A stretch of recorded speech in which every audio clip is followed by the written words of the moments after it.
Netpack développe et fabrique des solutions d'emballage pour plusieurs secteurs en employant des techniques de conception et de production avant-gardistes. Basée à Anjou, l'entreprise emploie près de 90 personnes et jouit d'une excellente renommée en Amérique du Nord. La mise en place d'un plan d'affaires international permet aujourd'hui d'asseoir sur des bases solides le développement hors Québec de l'entreprise.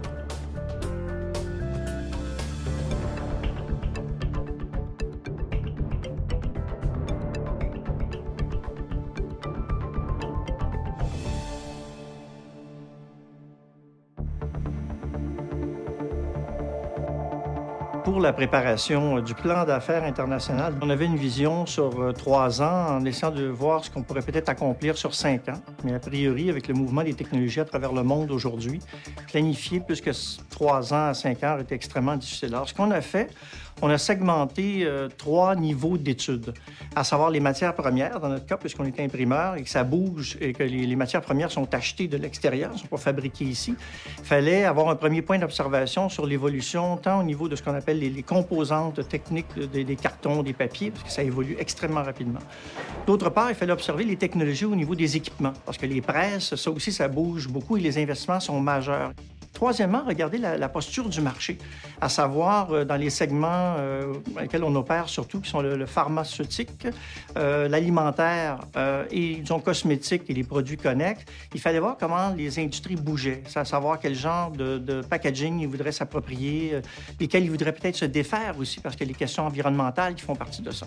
Donc, on est parti de ces prémices-là. Il y a eu différents groupes de consultants qui sont partis sur leur mission indépendante et ensuite, on a fait converger les informations. Donc, il y a des gens qui sont allés autant au Brésil qu'à l'extérieur voir vraiment ce qui se passait à l'échelle de la planète. Moi, de mon côté, je suis allé en Allemagne, je suis allé en Belgique, je suis allé ailleurs pour voir ce qui se passait au niveau des équipements. La somme de tout ça nous a donné une lecture assez fine des opportunités, mais aussi des menaces, si on veut, des difficultés ou des contraintes qu'on pouvait vivre. On a fait des recommandations en fonction aussi des besoins, mais aussi des capacités de l'entreprise à s'approprier des équipements, des technologies et à quelle vitesse. Et à partir de là, évidemment, il y a des décisions qui ont été prises pour dire, bon, on serait peut-être prêt à orienter le plan vers une offre qui, dans les 3 prochaines années, ressemblerait à A, à B et à C. Alors, c'est la démarche qu'on a entreprise. L'application du plan, en fait, a passé par une orientation très précise, qui est de développer les déterminants de l'offre qu'on appelle. On a fait des constats et on s'est dit, bon, voilà ce qui est possible, mais qu'est-ce qui est possible pour nous? Quelles sont, dans l'ordre de nos capacités, ce qu'on peut mettre en place comme offre. Alors, on a regardé, en fait, des points de convergence, mais aussi des points de disparité entre les équipements que nous avons, les packagings qui sont attendus dans le marché. Il a fallu faire des choix. Alors, dans le fond, c'est là-dessus qu'on a mis le plan d'action vraiment en œuvre, c'est-à-dire de focusser sur ce qui est possible d'offrir au marché qui va nous distinguer. Donc, la notion d'arriver avec des produits qui sont distincts sans nécessairement être des innovations pures. Et on est tombé, entre autres, je vais donner un exemple, sur le packaging interactif ou packaging intelligent. Bien sûr, notre plan d'affaires international doit être ajusté en cours de route, je dirais même à tous les 6 mois.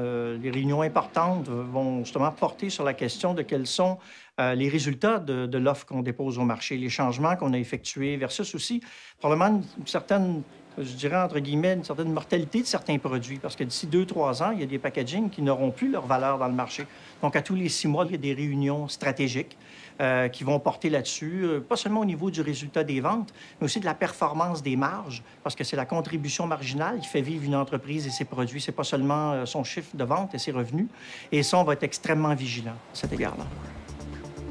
Les nouvelles communications qu'on a mises en place, on a retouché les aspects du site Internet, on a refait aussi des communications qui passent par nos représentants pour qu'eux aussi, leur discours soit adapté à la nouvelle offre.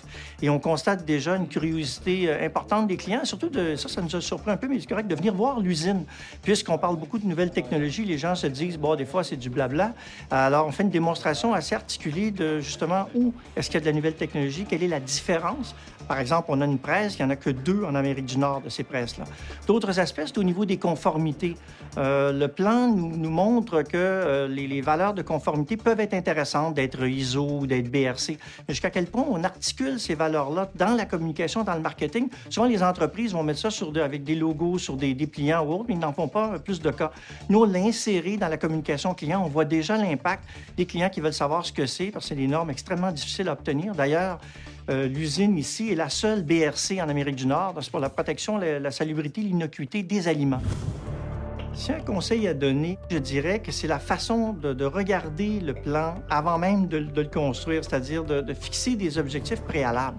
Sinon, on va faire un plan, on va se lancer dans de l'étude de marché et autres, et puis on va se sentir contraint de répondre à ce qu'on a compris ou lu du marché. Deuxième aspect, il ne faut pas se gêner pour fouiller même des éléments qui nous font peur. Parce qu'au départ, on dit, bien là, si on apprend des choses qui font qu'on est disqualifié ici, là, il faut y aller. Il faut y aller parce que si vous êtes lucide, vous avez plus de chances de réussir que si vous vous mettez la tête dans le sable. C'est le deuxième conseil. Troisième conseil, c'est à partir du moment où les constats tombent sur la table, il faut impliquer toute l'organisation. Jusqu'aux employés, à partir du moment où vous savez qu'il va y avoir des changements, ça peut être de l'innovation, des changements dans les processus, comme nous, au niveau des certifications, ça a eu un impact majeur.